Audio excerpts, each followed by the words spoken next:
April 15th, 1943, 26,000 feet above the Pas de Calais, France. Hauptmann Johannes Naumann's gloved hand trembled slightly as he recorded his combat report, writing words that contradicted every briefing he had received about American fighters.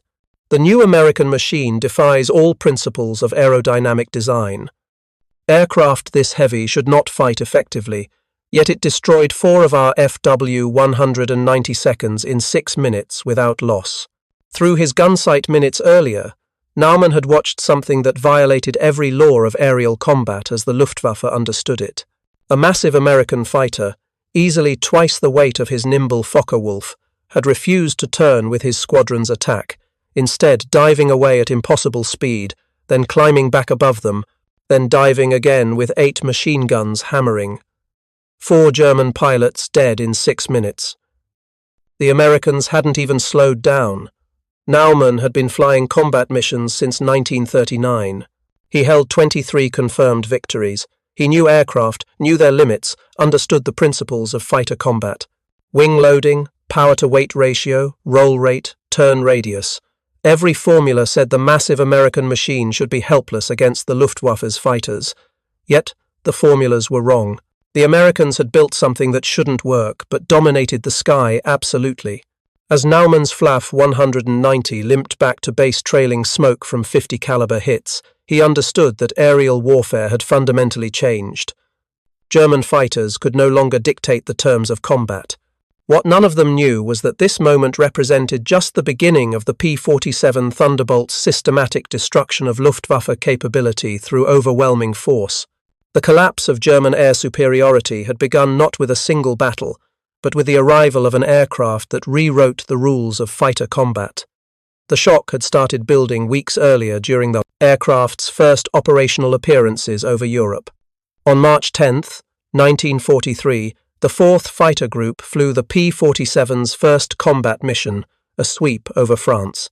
The mission failed due to radio malfunctions, but Luftwaffe intelligence officers who examined reconnaissance photos grew concerned. The new American fighter dwarfed everything in the sky. Hauptmann Wilhelm Herget, an experienced fighter leader with 57 victories, filed a report that circulated through Luftwaffe headquarters. "The American machine appears impossibly large for a single-engine fighter," he wrote. "Intelligence suggests it weighs over 7 tons fully loaded. This violates every principle of fighter design we have developed. Either our intelligence is mistaken, or the Americans have achieved something we believed impossible." The intelligence was not mistaken. The P-47D Thunderbolt weighed 17,500 pounds fully loaded, making it the heaviest single-engine fighter operational. In 1943, the Bf-109G weighed 6,940 pounds. The FW-190 Amperes weighed 8,770 pounds. The Thunderbolt was fighting with more than twice the weight of a Messerschmitt. German fighter doctrine had been refined over 4 years of combat across Europe, North Africa, and Russia. Weight was the enemy. Maneuverability came from light airframes. Turn performance determined victory. Every kilogram added to a fighter reduced its combat effectiveness. The Luftwaffe had perfected this doctrine through countless engagements. Their fighters were lean, efficient, precisely engineered machines optimized for dogfighting. Then the Americans arrived with a fighter that weighed more than some twin-engine bombers and proceeded to dominate the sky through sheer power and durability. After radio problems were resolved, combat operations resumed on April 8, 1943. The first major engagement came a week later on April 15 when Major Don Blakesley of the 4th Fighter Group scored the Thunderbolt's first aerial victory against a Focke-Wulf 190. That same day, other units encountered German fighters with results that shocked Luftwaffe pilots. Naumann led attacks against what he assumed would be easy targets. The P-47 seconds looked clumsy and ponderous in formation. He ordered his FW-190 seconds to bounce them from above, using the classic slashing attack that had destroyed countless Allied fighters. What happened next was documented in both American and German combat reports. As German fighters dove, the P-47 seconds didn't attempt to turn away. They dove with the attackers, accelerating past them, then pulled up into vertical climbs the Focke-Wulfs couldn't match. When the German fighters leveled off, the Thunderbolts were above them again, diving with 8 50 caliber machine guns blazing. Multiple German pilots fell that day. The Americans achieved victories without loss. In combat reports, German pilots wrote words that would be repeated countless times over the next 2 years. They fight by different rules entirely. Our tactics prove ineffective. They refuse to turn, refuse to dogfight. They dive, climb, use speed and power exclusively. Our aircraft cannot match their tactics. Understanding German hatred of the P-47 requires understanding what it represented. The complete rejection of European fighter philosophy. German, British and Japanese fighters emphasized maneuverability, turn performance, roll rate, climb at combat speeds. Fighters were meant to be agile, responsive, light on the controls. Republic Aviation's chief designer Alexander Kartveli had taken a radically different approach. He designed the P-47 around the massive Pratt & Whitney R2800 double wasp engine, producing 2,000 horsepower, later variants reaching 2,800 horsepower with water injection. This engine alone weighed 2,360 pounds, more than the empty weight of many pre-war fighters. Rather than compromise, Kartveli built the entire fighter around the engine's capabilities. Heavy? Then make it fast. Can't turn? Then don't turn. Fight with energy instead of angles. Use dive performance, climb performance, straight line speed. The result was an aircraft that dominated the sky by refusing to fight according to established rules. German pilots encountered this reality with increasing frustration through spring 1943. Lieutenant Heinz Knoke, who would survive the war with 33 victories, recorded his first Thunderbolt encounter on May 4th. "We attacked from advantageous position with altitude and sun," he wrote. "The Americans saw us and went into a dive. We followed at maximum speed. At 700 kilometers per hour, they were still pulling away from us. We abandoned the chase. This should be aerodynamically impossible. It wasn't impossible. The P-47's thick wing and carefully designed airframe allowed dive speeds exceeding 550 miles per hour. German fighters reached structural limits around 470 miles per hour. In a dive, the P-47 was untouchable. Luftwaffe pilots learned quickly that diving away from Thunderbolts meant certain death. The firepower itself became a source of terror among German pilots. 8 Browning M250 caliber machine guns, each firing 800 rounds per minute, meant that a 1-second burst sent over 200 rounds at the target. Each round weighed half an ounce and struck with 12,000 foot-pounds of energy. German pilots reported that P-47 seconds didn't just damage aircraft, they literally tore them apart in mid-air. Oberfeldwebel Oskar Rom, an Eastern Front veteran with 92 victories, transferred to France in June 1943. His first encounter with P-47 seconds left him shaken. "I have survived Russian fighters and British Spitfires. I have been hit by ground fire dozens of times," he wrote to his family. "Nothing prepared me for the American guns. They don't hit your aircraft, they destroy it completely. I watched a Messerschmitt literally disintegrate. One moment flying, next moment scattered pieces. The American fired perhaps 2 seconds. The psychological impact multiplied through summer 1943 as P-47 seconds ranged deeper into France and the Low Countries. The 56th Fighter Group, commanded by Colonel Hubert Zemke, developed tactics specifically designed to exploit the Thunderbolt's strengths while avoiding its weaknesses. Never turn with the enemy. Always dive and zoom. Use altitude advantage, use speed advantage, use power advantage. When German fighters attempted engagement, climb away. When they climbed after you, dive through them firing. German pilots found themselves helpless. Hauptmann Walter Dahl, who commanded JG-3 and survived the war with 128 victories, wrote in his memoir that the P-47 represented the moment the Luftwaffe lost the initiative in the West. "We could no longer dictate terms of engagement," he stated. "If the Americans wanted combat, they fought on their terms. If they chose to disengage, they simply climbed away or dove away, and we couldn't follow. The horror intensified with the introduction of the P-47 D-25 variant in August 1943. This model carried 370 gallons of internal fuel plus two 150-gallon drop tanks, giving it a combat radius of 475 miles. Suddenly, Thunderbolts were ranging all the way to the German border, appearing over targets that had been safe for 2 years. Major Heinz Baer, eventual 220 Victory Ace, intercepted B-17 seconds over Schweinfurt on October 14, 1943. His combat report described Thunderbolts appearing just as his Bf-109 seconds began their attack run. 8 American fighters dove through our formation, he wrote. First pass destroyed 3 aircraft. We scattered and attempted to reform. They returned and destroyed 2 more. The bombers continued unmolested to target. We lost 5 fighters without shooting down a single bomber. The durability of the P-47 added another dimension to German frustration. The R2000 800 engine, cooled by an intricate turbocharger system, could sustain tremendous damage and continue running. The aircraft's size meant that critical systems had redundancy and spacing. Fuel tanks were self-sealing, control cables had backup runs, the massive radial engine served as armor protecting the pilot. Lieutenant Walter Schuck, eventual 206 Victory Ace, shot a P-47 with his 30mm cannon over Frankfurt in November 1943. I observed strikes on the cowling, wing root and fuselage, he reported. Any German fighter would have exploded or gone down immediately. The American aircraft shuddered, maintained flight, then dove away at full power. I pursued for 3 minutes before abandoning the chase.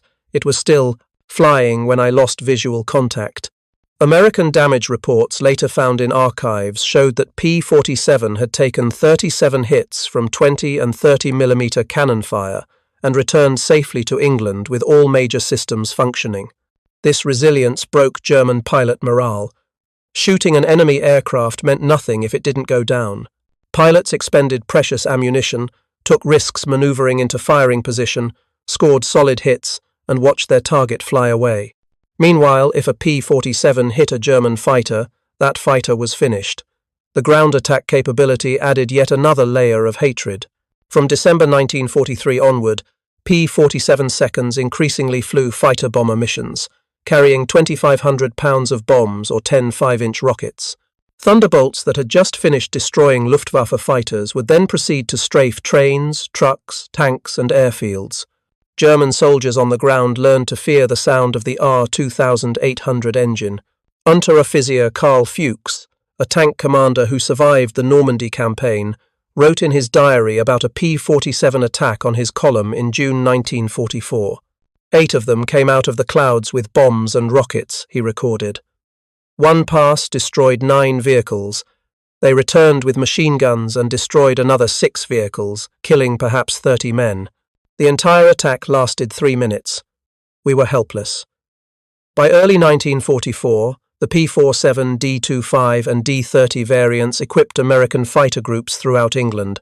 These aircraft featured bubble canopies providing 360-degree visibility, increased fuel capacity, and water injection systems boosting emergency power to 2,300 horsepower.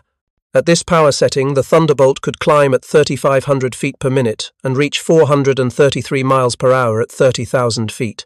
No German fighter could match this performance at high altitude. The FW-190D entered service in autumn 1944 and came close, but by then numerical advantage was overwhelming. Against the Bf-109G and flying 190 amperes, the P-47D was superior in every category except turn radius, which American pilots were trained never to contest. Hauptmann Gerhard Barkhorn, eventual 301 Victory Ace and second highest scoring pilot in history, engaged P-47 seconds over Belgium in February 1944. His report outlined the tactical impossibility. "We cannot dive with them, we cannot climb with them, we cannot run from them," he wrote. "If we turn, they disengage and attack when we're vulnerable. Our only advantage is turn performance, which they refuse to contest." The statistics from 1944 tell the story of German desperation. In the 6 months following D-Day on June 6, 1944, the Luftwaffe lost approximately 2,800 fighters in the West. P-47 groups claimed roughly 1,100 of these victories. The 56th Fighter Group alone destroyed 674 German aircraft during the war, becoming the top-scoring American fighter group in Europe. These numbers translated into irreplaceable losses of experienced pilots. By mid-1944, average Luftwaffe pilot training had dropped to 150 hours, compared to 400 hours in 1941 and over 700 hours for American pilots. German rookies flying obsolescent fighters faced American veterans in superior aircraft. The result was systematic slaughter. Lieutenant Heinz Knoke's diary entries from spring 1944 document the psychological collapse. April 8th. Lost 3 pilots today to Thunderbolts. They were experienced men. The Americans didn't even slow down. April 22nd. 5 more pilots gone. We shot down 1 American. He bailed out safely. Ours are dead. May 3rd. I don't know how much longer I can continue. We're losing the air war. The ground attack missions inflicted unique psychological trauma on German forces. Unlike level bombers that could be predicted and intercepted, P-47 seconds appeared without warning, struck with precision, and vanished before effective response. They destroyed locomotives, cutting rail transport. They attacked fuel depots, creating critical shortages. They strafed airfields, catching aircraft on the ground. They rocketed bridges, isolating German units. Oberst Josef Priller, Commodore of JG-26 and eventual 101 Victory Ace, wrote in his post-war memoir about the impossibility of protecting ground forces from P-47 attacks. "We maintained fighter cover over our own airfields," he stated. "The Americans would send 4 aircraft. 2 engaged our fighters, 2 attacked the airfield, destroyed parked aircraft, damaged runways. By the time we disengaged, they were gone." This happened daily. The tactical innovations developed by P-47 units became case studies in fighter doctrine. The Zemke fan, named after Colonel Hubert Zemke, positioned fighters in a descending spiral formation. The highest element maintained altitude advantage. Lower elements covered different altitude bands. The formation could respond to threats at any level instantly. German fighter controllers tried to counter these tactics but found themselves overwhelmed by American numbers and coordination. By summer 1944, the 8th Air Force could put over 1,000 fighters in the air simultaneously, all equipped with VHF radio, all coordinated by ground controllers, all following standardized tactics. Oberst Johannes Steinhoff, eventual 176 Victory Ace and post-war Luftwaffe commander, analyzed American tactical superiority in a 1946 interview. "They fought as a system, not as individuals," he explained. "Radio discipline, standardized procedures, mutual support. Their pilots were good. Their aircraft was excellent. But their system was unbeatable. The human cost of facing P-47 seconds appeared in German casualty statistics. Of approximately 28,000 Luftwaffe aircrew killed during the war, roughly 8,000 died in the West from 1943 onward. P-47 seconds accounted for a substantial portion of these casualties. Oberst Gordon Golub, eventual 150 Victory Ace, lost 17 pilots from his groupie to P-47 seconds in 3 months from March through May 1944. His report to Luftwaffe headquarters bordered on desperation. "We cannot replace these losses," he wrote. "Training new pilots takes 6 months minimum. We're losing experienced men weekly. The Americans replace their losses immediately. Pilot quality declines daily. This cannot be sustained." It wasn't sustained. By October 1944, the Luftwaffe in the West had effectively ceased functioning as an organized force. Scattered units still operated. Individual aces still scored victories. But systematic fighter defense had collapsed. Allied bombers ranged across Germany at will. P-47 seconds strafed targets from treetop level, destroying anything that moved. The final indignity came during the Battle of the Bulge in December 1944. The Luftwaffe launched Operation Bodenplatte on January 1, 1945, throwing nearly 900 fighters against Allied airfields in a desperate attempt to regain air superiority. German fighters destroyed approximately 150 Allied aircraft on the ground, but lost 237 of their own aircraft and 214 pilots, including 18 formation leaders and senior commanders. P-47 groups played a crucial role in defeating this operation. The 56th Fighter Group intercepted German formations returning from their attacks, destroying over 30 aircraft in a single day. The Germans had gambled their remaining strength on one massive strike. They lost the gamble. Major Heinz Knoke, one of the few Luftwaffe aces to survive the war, reflected on the P-47's impact in a 1948 interview. "The Thunderbolt represented everything we weren't," he said. "We built refined machines requiring skilled pilots. They built a brute that average pilots could fly effectively. We emphasized elegance and maneuverability. They emphasized power and durability. History proved them right. The P-47's production numbers illustrate American industrial might.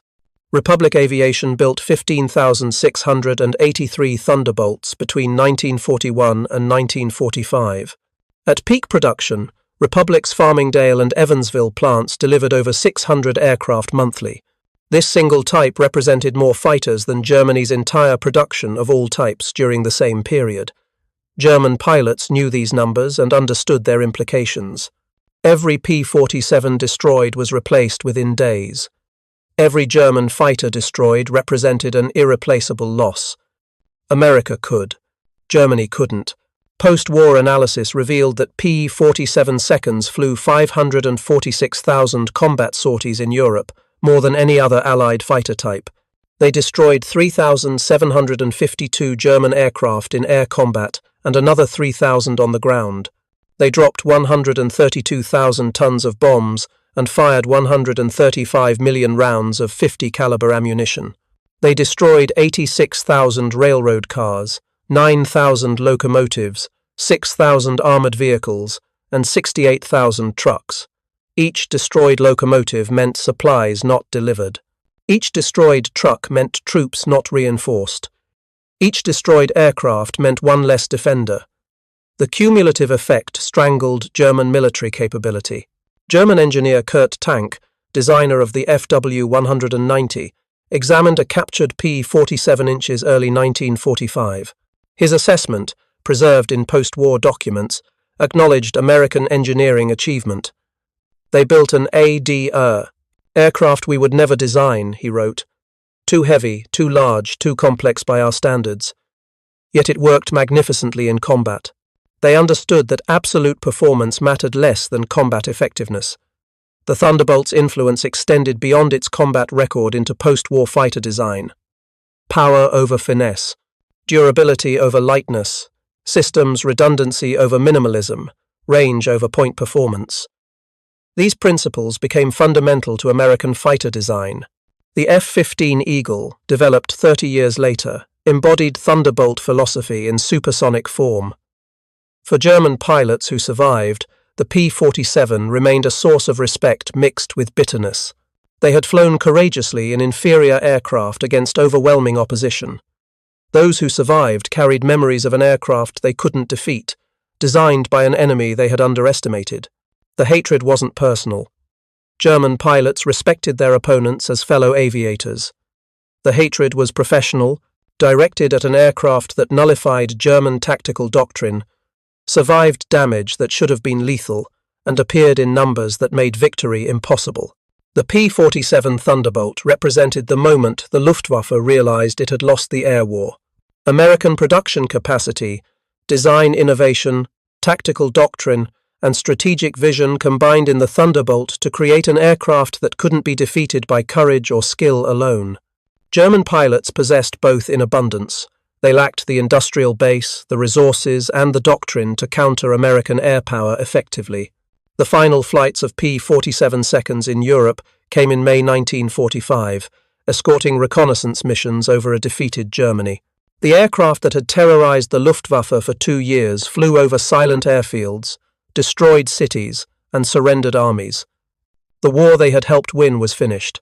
Their legend continues, studied by aviators, historians, and engineers seeking to understand how. America built a fighter that defied conventional wisdom and used it to dominate the European sky completely.